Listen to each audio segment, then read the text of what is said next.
ഒരുപാട് ബഹുമാന്യരുമായിട്ടുള്ള അഭിമന്യ പിതാക്കന്മാരെ, ബഹുമാനപ്പെട്ട വികാരി അച്ഛന്മാരെ, സ്നേഹമുള്ള വളരെ പ്രിയങ്കരായിട്ടുള്ള ബഹുമാനപ്പെട്ട സഹോദര വൈദികരെ, വാത്സല്യമുള്ള സിസ്റ്റേഴ്സ്, സ്നേഹമുള്ള മാതാപിതാക്കളെ, പ്രിയപ്പെട്ട യുവജനങ്ങളെ, പിതാവിന് ഏറ്റവും ഇഷ്ടമുള്ള വാത്സല്യമുള്ള പിതാവിൻ്റെ കുഞ്ഞുമക്കളെ,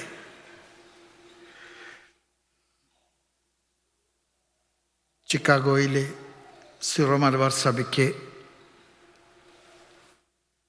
ഒരു രൂപത സംലബ്ധമായിട്ട് 25 വർഷങ്ങൾ പൂർത്തിയാകുകയാണ്. ഈ വർഷം ദിവ്യകാരുണ്യ കോൺഗ്രസ്സോടുകൂടെ ജൂബിലിയുടെ ആഘോഷങ്ങളിലേക്ക് നിങ്ങൾ പ്രവേശിക്കുകയാണ്. സർവശക്തനായ ദൈവത്തിൻ്റെ തിരുമുൻപിലെ ഏറെ കടപ്പാടോടും കൃതജ്ഞതയോടും കൂടെ നമ്മുടെ പ്രിയപ്പെട്ട ദൈവജനത്തിനു വേണ്ടി പരിശുദ്ധ സിംഹാസനം നൽകിയ ഈ രൂപത എത്ര വലിയ അനുഗ്രഹമായിട്ട് നമുക്ക് മാറി എന്ന് നമുക്ക് തന്നെ അറിയാം. അതിന് കാരണക്കാരായ സർവരെയും നന്ദിയോടും കടപ്പാടോടും കൂടെ ദൈവത്തിനു മുൻപിലെ നമുക്ക് ഓർമ്മിക്കാം. നമ്മുടെ വിശ്വാസം ഓർമ്മകളുടെ ആഘോഷമാണ്. പരിശുദ്ധ കുർബാന സ്ഥാപിച്ചുകൊണ്ട് കർത്താവ് ശിഷ്യന്മാരോട് പറഞ്ഞ ഏക കാര്യം, നിങ്ങൾ ഒന്നിച്ചു കൂടുമ്പോൾ എൻ്റെ ഓർമ്മയ്ക്കായിട്ട് നിങ്ങളിത് ചെയ്യുവിൻ. ഓർമ്മ ആഘോഷിക്കുന്നിടത്തെല്ലാം തന്നെ കർത്താവിൻ്റെ സാന്നിധ്യവും സഭയുടെ സാന്നിധ്യവും ഉണ്ടെന്ന് ഉറപ്പാണ്. ഈ രൂപത സ്ഥാപിച്ചപ്പോൾ അങ്ങാടിത്തി പിതാവ് ഒറ്റയ്ക്ക് കുരിശെടുത്ത ആളാണ്. പക്ഷെ ഞാനെപ്പോഴും ഓർക്കാറുണ്ട്, അങ്ങാടിയത്ത് പിതാവിൻ്റെ സങ്കടത്തിൻ്റെയും സംഘർഷങ്ങളുടെയും ഒക്കെ നടുവിൽ അമേരിക്കയിലെ അഭിമന്യ പിതാക്കന്മാരെ ഈ രൂപതയെ ചേർത്തു പിടിക്കാൻ നടത്തിയ പരിശ്രമം എത്ര വാക്കുകൊണ്ട് പറഞ്ഞാൽ അവസാനിക്കുകയില്ല, എത്ര നന്ദി പറഞ്ഞാലും തീരുകയില്ല. ചിക്കാഗോ രൂപതയുടെ കത്തീഡ്രല് എന്നേക്കാൾ കൂടുതൽ പിതാവാണത് പറയാൻ അർഹനെന്ന് ഞാൻ വിശ്വസിക്കുന്നു. $1 അത് ടെക്നിക്കലായിട്ട് അതിൻ്റെ രജിസ്ട്രേഷൻ സാധിക്കുന്നതിൻ്റെ ഒരു അടയാളമാകാൻ വേണ്ടി നമുക്ക് തന്ന ലാറ്റിൻ സഭയെ നമുക്കൊരിക്കലും മാറ്റി നിർത്താനോ മറക്കാനോ കഴിയില്ല. നമ്മുടെ എല്ലാ വിഷയങ്ങളിലും ഒരുപക്ഷെ മാതൃസഭ നിങ്ങൾക്ക് നൽകിയ പിന്തുണയേക്കാൾ കൂടുതൽ അമേരിക്കയിലെ കത്തോലിക്ക സഭ നമുക്ക് നൽകിയിട്ടുണ്ടെന്നുള്ളത് നമുക്കൊരിക്കലും ഒളിച്ചു വയ്ക്കാൻ പറ്റാത്ത പച്ച പരമാർത്ഥമാണ്. ഒരുപക്ഷെ ഈ കൃതജ്ഞതാ സ്തോത്രബലിയിൽ അവരെയൊക്കെ നമുക്ക് ഓർമ്മിക്കാം. ഇതിനു വേണ്ടി വഴിവെട്ടിയവരെ, നട്ടുപിടിപ്പിക്കാൻ ഇടം തന്നവരെ, വെള്ളമൊഴിച്ച് വളമിട്ട് വളർത്തിയവരെ എല്ലാവരെയും നമുക്ക് ഓർമ്മിക്കാം. ചിക്കാഗോ സിറോ മലബാർ രൂപതയ്ക്ക് വന്ന ഏറ്റവും വലിയ ഒരു നേട്ടമെന്ന് പറയുന്നത് കേരളത്തിൽ നിന്ന് അച്ഛന്മാർ ഇറക്കുമതി ചെയ്യാതെ തന്നെ നമ്മുടെ മക്കളിൽ നിന്ന് ദൈവവിളികൾ നമുക്ക് കിട്ടാൻ മാത്രം വിധത്തിൽ നമ്മുടെ സഭ വളർന്നു എന്നുള്ളത് ഒരു നിസ്സാര കാര്യമല്ല. നമ്മുടെ സെമിനാരിയിൽ പഠിക്കുന്ന മഹാഭൂരിപക്ഷം കുഞ്ഞുങ്ങളും ഇവിടെ ജനിച്ചു വളർന്നവരാണ്,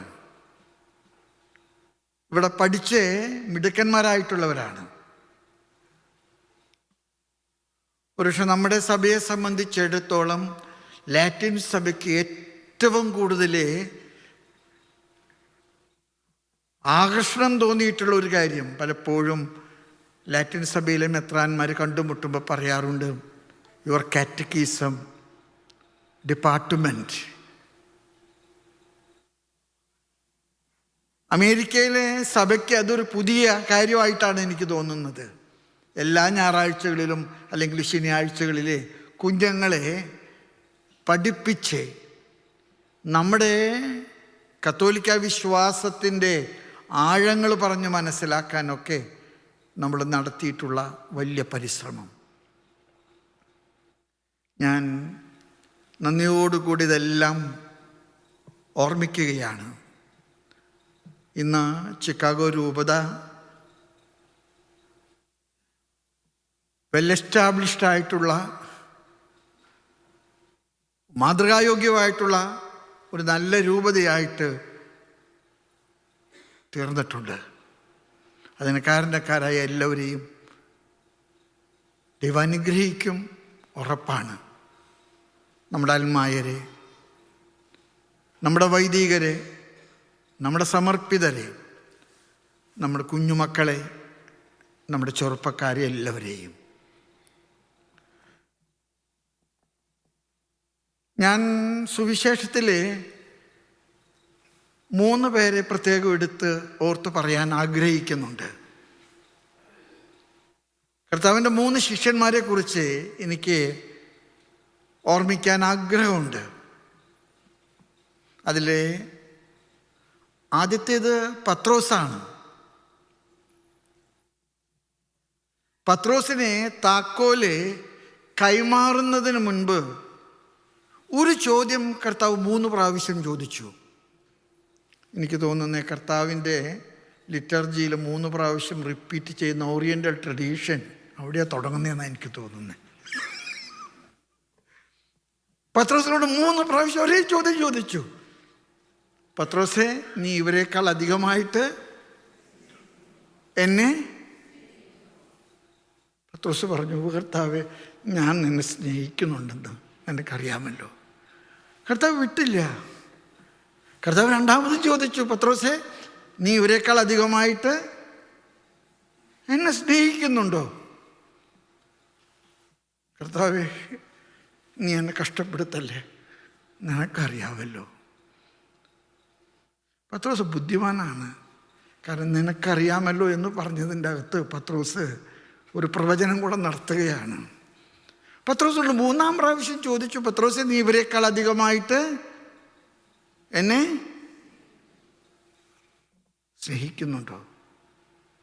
എന്നാലേ നീ എൻ്റെ ആടുകളെ മേയ്ക്കുക. ഒരു രൂപതയുടെ ഏറ്റവും വലിയ ശക്തി ഈ കൂട്ടായ്മയുടെ സൗഹൃദവും സ്നേഹവുമാണ്. ഈ രൂപതയ്ക്ക് വന്ന ഏറ്റവും വലിയ നേട്ടം നമ്മുടെ ജനങ്ങൾ കണ്ടുമുട്ടാനും നമ്മുടെ പൈതൃകമായിട്ടുള്ള ആരാധനാക്രമം ആഘോഷിക്കുവാനും നമ്മുടേതായിട്ടുള്ള സാംസ്കാരിക ശൈലികൾ, വിശ്വാസത്തിൻ്റെ മാതൃകകൾ നമുക്ക് ഇവിടെ തുടരാനും കഴിഞ്ഞു എന്നുള്ളത് ഒരു നിസ്സാര കാര്യമല്ല. പത്രോസ് നമുക്ക് മാതൃകയാണ്. പത്രോസിനോട് കർത്താവ് ചോദിച്ചപ്പോൾ പത്രോസ് തുറന്ന് സമ്മതിച്ചു, കർത്താവേ, ഞാൻ നിന്നെ സ്നേഹിക്കുന്നു. പക്ഷേ ആ ഉറപ്പ് പത്രോസിന് പാലിക്കാൻ കഴിഞ്ഞില്ല. ശരിയാണത്. പക്ഷേ അങ്ങനെ ബലഹീനായ പത്രോസിൻ്റെ കരങ്ങളിലെ വലിയ മുക്കുവിൻ്റെ മോതിരവും താക്കോലും കൊടുക്കാൻ കർത്താവ് കാണിച്ച മഹാമനസ്കത. നമ്മൾ വൈദികരും സന്യസ്തരും അൽമായരൊക്കെ മനസ്സിലാക്കേണ്ടത്, ദൈവം നമ്മെ സ്നേഹിക്കുന്നത്, ചേർത്ത് പിടിക്കുന്നത് നമ്മുടെ കഴിവ് കൊണ്ടല്ല, നമ്മുടെ കഴിവുകേട് കൊണ്ടാണ്. രണ്ടാമതായിട്ട് എനിക്ക് നിങ്ങളോട് പറയാൻ ആഗ്രഹമുള്ള കർത്താവിൻ്റെ ശിഷ്യന്മാരിൽ ഒരാൾ തോമസ് ലീഹയാണ്. തോമസ് ലീഹ നിസ്സാരക്കാരനൊന്നുമല്ല. അപ്പസ്തോലന്മാരെ എല്ലാവരും നടത്തിയ യാത്രയേക്കാൾ വലിയ യാത്രയ്ക്ക് ചങ്കൂറ്റം കാണിച്ച ആളാണ് അപ്പസ്തോലനായ തോമസ് ലീഹ.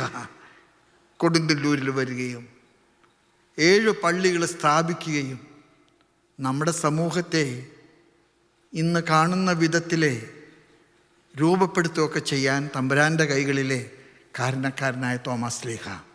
ഈ തോമസ് ലീഹയുടെ രക്തബന്ധം കൊണ്ടാണോ എന്ന് എനിക്കറിയാൻ പാടില്ല. നമ്മുടെ ആളുകളെല്ലാം തന്നെ തോമസ് ലീഹയെ പോലെ ദീർഘദൂര യാത്ര ചെയ്തുകൊണ്ടിരിക്കുകയാണെന്ന്. ഞാൻ അയർലൻഡിൽ ചെന്നപ്പോൾ ഞെട്ടിപ്പോയി. തൃശ്ശൂർ ചെന്നപ്പെട്ടതുപോലെയാണ്. എല്ലാം മലയാളം പറയുന്ന പിള്ളേരാ. ഞാൻ ചോദിച്ചു, എൻ്റെ മക്കളെ നിങ്ങളൊക്കെ ഇവിടെ എങ്ങനെ വന്നു പെട്ടത്? അപ്പോൾ അവർ പറഞ്ഞു, സാന്ത മോനിക്കയാണ്, അതൊരു ട്രാവൽ ഏജൻസിയാണ്. ഞാൻ ചോദിച്ചു, എടാ നിങ്ങളിവിടെ വന്നത്, ഇവിടെ വന്ന എല്ലാം ശരിയാവുന്ന അവർ പറഞ്ഞിട്ടാണ് ഞങ്ങൾ പോന്നിരിക്കുന്നത്. പലതിനും ജോലിയില്ല, പലതും ആവശ്യത്തിന് പഠിപ്പില്ല. പക്ഷെ എങ്കിൽ പോലും അവർക്ക് യാതൊരു സങ്കടവും ഇല്ല, യാതൊരു സംഘർഷവും ഇല്ല, ആരും പട്ടിണി കിടക്കുന്നൊന്നുമില്ല. ഞാൻ അവരോട് ചോദിച്ചപ്പോൾ അവർ പറഞ്ഞു, എന്താണെങ്കിലും പിതാവേ പോകുന്നില്ലേ, ഇനി ഇവിടം കൊണ്ട് രക്ഷപ്പെടണം. നമ്മുടെ സഭ വളരുകയാണ്. തോമസ് ലീഹായുടെ ദീർഘദൂരമുള്ള യാത്ര, ആ യാത്ര ഒരുപക്ഷെ നമ്മെ സംബന്ധിച്ചിടത്തോളം തോമസ് ലീഹായുടെ രക്തത്തിൻ്റെ ഒരു വലിയ പ്രത്യേകതയാണ്. പരിശുദ്ധ പിതാവ് ഫ്രാൻസിസ് മാർപ്പാപ്പ ഞാൻ മേജർ ആർച്ച് ബിഷപ്പായിട്ട് ചെന്നപ്പോൾ ആദ്യം പറഞ്ഞൊരു കാര്യം ഇതാണ്: your church is noted four migration and missionary work. നമ്മൾ പാലായിൽ നിന്ന്, മീനച്ചിൽ നിന്ന് മലബാറിലേക്ക് മണ്ണ് തേടി പോയതാണ്. ഇന്ന് 5 രൂപതകളായി അവിടെ. തൃശ്ശൂക്കാരും അതുപോലെ കച്ചവടക്കാരും ആയിട്ടുള്ള ആളുകൾ കച്ചവടത്തിന് സ്ഥലം തേടി പോയതാണ് ബോംബെ. അവിടെ പിന്നെ കല്യാൺ വലിയ രൂപതയായി. നമ്മുടെ രൂപത ടെറിട്ടറികൾ റീഓർഗനൈസ് ചെയ്യാനൊക്കെ നമ്മൾ ചിന്തിക്കുമ്പോൾ കല്യാണിൻ്റെ സ്ഥിതി ഇന്ന് വളരെ വളരെ വലുതാണ്. ശംഷാബാദ് രൂപത ഇന്ത്യ മുഴുവൻ നിറഞ്ഞു നിൽക്കുന്ന ഒരു സംവിധാനം. But I would like to tell you, നമ്മൾ യാത്രക്കാരാണ്. അത് നമ്മുടെ തോമസ് ലീഹായുടെ ബ്ലഡിൻ്റെ ഗ്രൂപ്പിൻ്റെ പ്രത്യേകതയാണ്. ഇപ്പോൾ ഗൾഫിൽ വന്നവരാണെങ്കിലും, നിങ്ങൾ അമേരിക്കയിലേക്ക് വന്നവരാണെങ്കിലും, അയർലൻഡിലേക്ക് പോയവരാണെങ്കിലും, റോമിൽ പോയവരാണെങ്കിലും ഒക്കെ തന്നെ നമ്മൾ മനസ്സിലാക്കണം, നമ്മൾ യാത്ര ചെയ്യുന്നത് കാശുണ്ടാക്കാൻ മാത്രമല്ല, കർത്താവിൻ്റെ ദൗത്യം തുടരാൻ വേണ്ടി കൂടെയാണ്. ഞാനൊരിക്കൽ അൽമായരെ കണ്ടപ്പോൾ അവരെന്നോടൊരു സങ്കടം പറഞ്ഞു. അച്ഛനും കന്യാസ്ത്രീ നാട് വിട്ട് റോമിയോ വന്നാലേ അവരെ മിഷണറിമാരാണ്.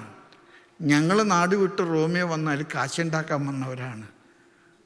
അവർ മിഷണറിമാരാകുന്നത് പോലെ ഞങ്ങളും മിഷണറിമാരാണ് പിതാവ്.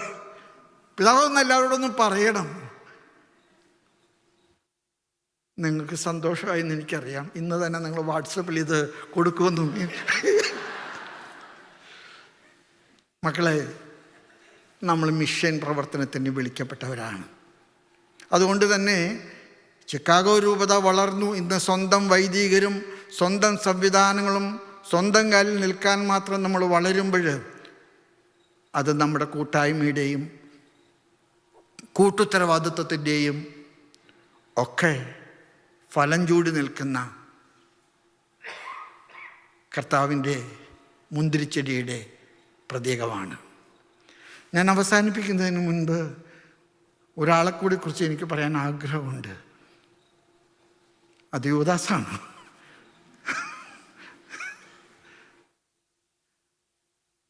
പലപ്പോഴും യൂദാസ് കർത്താവിൻ്റെ കൂടെ കൂടിയത് കർത്താവ് ഒരു അത്ഭുത പ്രവർത്തകനായതുകൊണ്ട് കമ്മീഷൻ അടിക്കാന്ന് വെച്ചിട്ടാ. കർത്താവിനെ 30 വെള്ളിക്കാശിനെ ഒറ്റിക്കൊടുത്ത യൂദാസ് ജീവിതം ഒരു കഴുമരത്തിലെ കയറിൽ അവസാനിപ്പിച്ചു എന്നാണ് പാരമ്പര്യം. ചേർന്ന് നിൽക്കാത്തവരെ അവരോടൊക്കെ എനിക്ക് പറയാനുള്ള ഒരൊറ്റ കാര്യം മാത്രമേ ഉള്ളൂ. നമ്മുടെ പൈതൃകങ്ങളും നമ്മുടെ പാരമ്പര്യങ്ങളും നമ്മുടെ തലമുറയ്ക്ക് കൈമാറുന്ന ഈ പ്രക്രിയയിൽ ചേർന്ന് നിൽക്കാൻ ദൈവം നിങ്ങൾക്ക് ദൂരക്കാഴ്ച നൽകണം. ഞാൻ ശംഷാബാദിൽ മെത്രാനായിട്ട് ചെന്ന് കഴിഞ്ഞപ്പോൾ നമ്മുടെ ആളുകൾ ലത്തീൻ പള്ളികളിലേക്ക് ശരവർഷമില്ലാതെ പോകുന്ന കാണുമ്പോൾ ഞാൻ ചോദിക്കാറുണ്ട് അവരോട്, നിങ്ങളെന്താ അങ്ങോട്ട് പോകുന്നത്? അവിടെ ഇംഗ്ലീഷിലെ കാര്യങ്ങളെല്ലാം. അപ്പം നിങ്ങൾക്ക് വലുതും മനസ്സിലാകണതൊന്നും പ്രശ്നമൊന്നുമല്ല, പെട്ടെന്ന് തീരും. എളുപ്പം നോക്കി നമ്മൾ നമ്മുടെ പാരമ്പര്യങ്ങളിൽ നിന്ന് വഴിതെറ്റിപ്പോകാൻ ഉള്ള സർവ്വസാധ്യതകളും നമ്മൾ നിയന്ത്രിക്കണം. നമ്മുടെ കുഞ്ഞുങ്ങളുടെ വേദപാഠവും നമ്മുടെ യുവജനങ്ങളുടെ സംഘം ചേർന്നുള്ള പരിശ്രമം, നമ്മുടെ അമ്മമാരുടെയും അപ്പന്മാരുടെയും ഒക്കെ പ്രവർത്തനങ്ങൾ, അത് നമ്മുടെ സംഘടിത ശക്തിയെ കാണിക്കുന്നതിനേക്കാൾ കൂടുതൽ നമ്മൾ ഒന്നിച്ചു നിന്നാൽ ഒരുപാട് അനുഗ്രഹമുണ്ടെന്ന് നമ്മെ ഓർമ്മപ്പെടുത്താനാണ്. അതുകൊണ്ട് ചിക്കാഗോ രൂപതയുടെ ശതാബ്ദിക്ക് തുടക്കം കുറിക്കുന്ന ഈ ദിവ്യകാരുണ്യ കോൺഗ്രസ്സിൽ ഞാൻ സംബന്ധിക്കുമ്പോൾ നന്ദി നിറഞ്ഞ ഹൃദയത്തോടുകൂടെ ദൈവത്തോട് ശിരസ് നമിച്ച്, കർത്താവേ നന്ദി, ഞങ്ങളെ നാട്ടിൽ നിന്നിവിടെ കൊണ്ടുവന്നതിന്, നാട്ടിൽ നിന്നിവിടെ വന്നുപെട്ട ഞങ്ങൾ വഴിതെറ്റിപ്പോകാതിരിക്കാൻ ഇടയന്മാരുടെ സംരക്ഷണത്തിൽ ഞങ്ങളാക്കിയതിൽ, ആദ്യം ഞങ്ങൾ വന്നപ്പോൾ ഞങ്ങളെ ചേർത്ത് പിടിച്ച ഇവിടുത്തെ ലത്തീൻ പള്ളികൾ, ലത്തീൻ രൂപതകൾ, ലത്തീൻ മെത്രാന്മാർ, ലത്തീൻ സ്ഥാപനങ്ങൾ, നമ്മുടെ കുഞ്ഞുങ്ങൾക്കൊക്കെ അഡ്മിഷൻ തന്നവർ, നമുക്ക് ജോലി തന്നവർ ഒക്കെയുണ്ട്. അവരൊക്കെ നമ്മൾ ഓർമ്മിക്കണം. എന്നാൽ നമുക്ക് നമ്മുടേതായിട്ടുള്ള പാരമ്പര്യം അത് കളയാതെ സൂക്ഷിക്കാൻ നമുക്ക് സ്വന്തമായ ഒരു രൂപത, ആ രൂപതയിൽ ചേർന്ന് പോകാൻ, ആ രൂപതയിലെ കണ്ണികളായിട്ട് കരം കോർത്ത് മുന്നോട്ട് പോകാൻ ദൈവം നിങ്ങളെ അനുഗ്രഹിക്കട്ടെ. ഈ ദിവ്യകാരുണ്യ കോൺഗ്രസ്സിൽ നിങ്ങളോടുകൂടി ആയിരിക്കാൻ കഴിഞ്ഞതിൽ എൻ്റെ സന്തോഷം അറിയിക്കുന്നു. ഇതിൻ്റെ എല്ലാ സംഘാടകരോടുമുള്ള എൻ്റെ മനസ്സിൻ്റെ വലിയ കൃതജ്ഞതയും കടപ്പാടും ഞാൻ രേഖപ്പെടുത്തുന്നു. ദൈവം നമ്മുടെ രൂപതയിലൂടെ സഭയെയും